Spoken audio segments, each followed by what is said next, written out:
ಮದುವೆ ಆದಮೇಲೆ ಅವರು ರಾಮ್ ಪ್ರಸಾದ್ ಅಂತ ಅವರು ರಾಮು ಅಂತ ಕರೀತಾ ಇದ್ದರು. ಎಲ್ಲ ಕಡೆಗೂ ರೆಕಾರ್ಡಿಂಗಿಗೆ ಅವರು ಬರ್ತಾ ಇದ್ರು. ಕಣ್ಣ ರೆಪ್ಪೆ ಥರ ನೋಡಿಕೊಂಡ್ರು ರಾಮ್ ಪ್ರಸಾದ್. ಅವರು ಹೋದ್ಮೇಲೆ ಮಾತ್ರ ತುಂಬ ಡಿಪ್ರೆಷನ್ಗೆ ಹೋಗ್ಬಿಟ್ರು. ಅವರನ್ನು ಆವಾಗ ಅದಕ್ಕೆ ಮುಂಚೆ ತುಂಬ ಒಳ್ಳೊಳ್ಳೆ ಸೀರೆಗಳು ಚೆನ್ನಾಗಿ ಡ್ರೆಸ್ ಮಾಡ್ಕೊಳ್ಳೋರು. ಆಮೇಲೆ ಕಲರ್ ಸೀರೆಗಳು ಎಲ್ಲ ಇಡೋರು. ಮೊದಲಿಂದನೂ ಕೊನೆಯವರೆಗೂ ವೀನೆಕ್ ಬ್ಲೌಸ್ ಬಿಟ್ಟು ಬೇರೆ ಹಾಕ್ತಾ ಇರಲಿಲ್ಲ. ನೀವು ಗಮನಿಸಿರ್ಬೋದು ಎಲ್ಲ ಇದರಲ್ಲಿ. ಹಾಗಾಗಿ ಅಷ್ಟು ಒಳ್ಳೆ ಡ್ರೆಸ್ ಸೆನ್ಸ್ ಇತ್ತು ಅವರಿಗೆ. ಆಮೇಲೆ ರಾಮ ಹೋದ್ಮೇಲೆ ಒಂಥರ ಸನ್ಯಾಸಿ ಥರನೇ ಆಗ್ಬಿಟ್ರು ಅವರು. ಹಣೆಗಿಡೋದು ನಿಲ್ಲಿಸಿದ್ರು, ಒಡವೆಗಳು ಹಾಕೋತಾ ಇರಲಿಲ್ಲ, ಬಿಳಿ ಸೀರೆ ಬಿಟ್ರು. ಅವರ ಒಂದು ಕಾಲಘಟ್ಟದಲ್ಲಿ ನಾವು ಇದ್ದೀವಿ ಅನ್ನೋದೇ ನನಗೆ ತುಂಬ ದೊಡ್ಡ ಹೆಮ್ಮೆ. ಅವ್ರ ಬಗ್ಗೆ ಎಷ್ಟು ಹೇಳಿದರೂ ಸಾಲದು. ಆದರೆ ಅನ್ಸೋರು ಮತ್ತೆ ಹುಟ್ಟಿ ಬರೋದು ಬಹಳ ಅಪರೂಪ. ಅವರು ಒಂದು ಕನ್ನಡಕ್ಕೆ ಒಬ್ಬರೇ ಜಾನಕಿ ಅಂತ ನನ್ನ ಅನಿಸಿಕೆ. ಧನ್ಯವಾದಗಳು ಎಲ್ರಿಗೂ, ಜೂರಿಗಳಿಗೆ ಎಲ್ಲರಿಗೂ ಕರ್ಕಿ. ಎಲ್ಲವನ್ನ ಅಷ್ಟು ಶ್ರದ್ಧೆ, ಪ್ರೀತಿಯಿಂದ, ಆತ್ಮೀಯತೆಯಿಂದ, ಗೌರವದಿಂದ ಅವರಿಗಾಗಿ ಇವತ್ತು ನಮ್ಮ ಜೊತೆ ಹಂಚ್ಕೊಂಡಂಥ ಸುಮಿತ್ರಮ್ಮನಿಗೆ ಎದ್ದು ನಿಂತು ಗೌರವದ ಚಪ್ಪಾಳೆಗಳನ್ನು ಸಲ್ಲಿಸಬೇಕು. ಇವತ್ತು ನಮ್ಮೆಲ್ಲರಿಗೂ ಕನ್ನಡದ ಒಂದು ಶ್ರೀಮಂತ ಹಾಡುಗಳನ್ನು ಕೊಟ್ಟಂತಹ ಗಾಯಕಿ ಸುಮಿತ್ರಮ್ಮ. ಥ್ಯಾಂಕ್ ಯು ಅಮ್ಮ. ತಾವು ಬಂದಿದ್ದಕ್ಕೆ ಧನ್ಯವಾದಗಳು. ಅಮ್ಮನ ಬಗ್ಗೆ ಮಾತಾಡೋದಕ್ಕೆ ಧನ್ಯವಾದಗಳು. Thank you so much. ಧನ್ಯವಾದಗಳು ಬರೀ.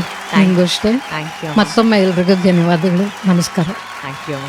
ಜಾನಕಿ ಅಮ್ಮನ ದೊಡ್ಡ ಭಕ್ತೆ, ನೀವು ಆರಾಧಿಸುವಂತ ಜಾನಕಿ ಅಮ್ಮನ ನೆನಪುಗಳನ್ನ ನಮ್ಮ ಜೊತೆ ಹಂಚ್ಕೊಳ್ಳಿ. ಅವರ ಮೊದಲ ಭೇಟಿ ನನ್ಗಾಗಿದ್ದು 2008 ಫೆಬ್ರವರಿ 2008. ಹಂಸಲೇಖ ಸರ್ ಅವರು ಸಂಗೀತ ವರ್ಷ ಅಂತ ಒಂದು ಇಡೀ ವರ್ಷ ಪೂರ್ತಿ ಬೇರೆ ಬೇರೆ ಸಿಂಗರ್ಸ್ ನ ಕರೆಸಿ ಪ್ರೋಗ್ರಾಮ್ ನಡೆಸ್ತಾ ಇದ್ರು. ಹಾಗೆ ಫೆಬ್ರವರಿಯಲ್ಲಿ ಜಾನಕಿ ಅಮ್ಮ ಬಂದಾಗ ಮಾರನೇ ದಿನ ಅವರು ಹಾಡಬೇಕು ಸ್ಟೇಜಲ್ಲಿ, ಹಿಂದಿನ ದಿನ ರಿಹರ್ಸಲ್ ಅಲ್ಲಿ ನಾನು ಹಾಡ್ತಾ ಇದ್ದೆ. ಅವತ್ತೇ ಮೊದಲ ಬಾರಿ ನಾನು ಭೇಟಿ ಮಾಡಿದ್ದು. ರಿಹರ್ಸಲ್ ದಿವಸ ಅವ್ರ ಜೊತೆ ಫೋಟೋ ತೆಗೆಸ್ಕೊಂಡೆ, ಆಟೋಗ್ರಾಫ್ ತಗೊಂಡೆ, ಎಲ್ಲ ಮಾಡಿದೆ. ಮಾರನೇ ದಿವಸ ಸ್ಟೇಜ್ ಕೂಡ ಶೇರ್ ಮಾಡಿದೆ. ಬಹಳ ಸಂತೋಷ ಆಯ್ತು. ಅದಾದ ಮೇಲೆ ಯಾವತ್ತೂ ಭೇಟಿ ಮಾಡೋಕ್ಕಾಗಿಲ್ಲ. ಇತ್ತೀಚೆಗೆ ಅಂದ್ರೆ ಒಂದು 3 years ಬ್ಯಾಕ್ ನಾನು ನನ್ನ ಯೂಟ್ಯೂಬ್ ಚಾನಲ್ಗೆ ಒಂದು ಪ್ರೊಡಕ್ಷನ್ ಮಾಡ್ತಾ ಇದ್ದೆ. ಹಾಗೆ ಆ ಪ್ರೊಡಕ್ಷನ್ ನಲ್ಲಿ ವೀಣಾ ವಾರುಣಿ ಅವರು ವೀಣೆ ನುಡಿಸಿದ್ದಾರೆ. ಅವ್ರ ಜೊತೆ ಹೀಗೆ ಮ್ಯೂಸಿಕ್ ಬಗ್ಗೆ ಹಾಗೆ ಅಮ್ಮನ ಬಗ್ಗೆ ಮಾತಾಡ್ತಾ ಇರುವಾಗ ನನಗೆ ಅವ್ರ ಮೇಲೆ ಇರೋ ಭಕ್ತಿಯನ್ನ ತೋಡ್ಕೊಂಡಾಗ she put me on a conference call with Janaki ಅಮ್ಮ.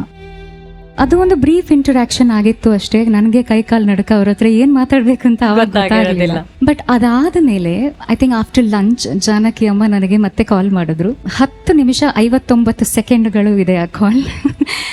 ನನ್ನ ಹತ್ರ ಹಾಡಿಸಿದ್ರು ಅಂಡ್ ಮನಸ್ಫೂರ್ತಿಯಾಗಿ ಪ್ರೀತಿ, ಆಶೀರ್ವಾದ, ಅಪ್ರಿಸಿಯೇಷನ್ ಕೊಟ್ರು. ಅದೇನಾಯ್ತು ಗೊತ್ತಿಲ್ಲ, ಒಂದು ಬಾಂಡ್ ಬೆಳೀತು. ಅಂಡ್ ರೆಗ್ಯುಲರ್ ಆಗಿ ಅಮ್ಮ ನನ್ನ ಜೊತೆ ಮೆಸೇಜ್ ಮಾಡ್ತಾ ಇದ್ರು. ಅವರ ಕಂಪೋಸಿಷನ್ಸ್ ನನ್ನ ಜೊತೆ ಹಂಚ್ಕೋತಾ ಇದ್ರು. ನನ್ನ ಕಂಪೋಸಿಷನ್ ಕೂಡ ಅಮ್ಮ ಜೊತೆ ಶೇರ್ ಮಾಡ್ಕೋತಾ ಇದ್ದೆ. ಅಂಡ್ ಬಹಳ ಇಷ್ಟಪಡೋರು, ಬಹಳ ಪ್ರೀತಿಯಿಂದ ಆಶೀರ್ವಾದ ಮಾಡ್ತಾ ಇದ್ರು. ಇದೆಲ್ಲ ನನಗೆ ಮರೆಯಲಾಗದಂತ ಕ್ಷಣ. ಆ ಆಡಿಯೋ ಮೆಸೇಜಸ್ ಎಲ್ಲ ಅಂದ್ರೆ ಎಲ್ಲಿ ಕಳೆದೋಗುತ್ತೆ ಅಂತ ನಾನು ತುಂಬ ಚೆನ್ನಾಗಿದೆ ಕಂದ. First class. ಏನು ವಾಯ್ಸು, ಏನು ಹಾಡೋದು, ವಾಯ್ಸು ತುಂಬ ಚೆನ್ನಾಗಿದೆ. ಹಾಡು ಚೆನ್ನಾಗಿದೆ, ಗಂಟ್ಲು ಚೆನ್ನಾಗಿದೆ, ಮುಖ ಚೆನ್ನಾಗಿದೆ, ನೀನು ಚೆನ್ನಾಗಿದೆ. Best of luck.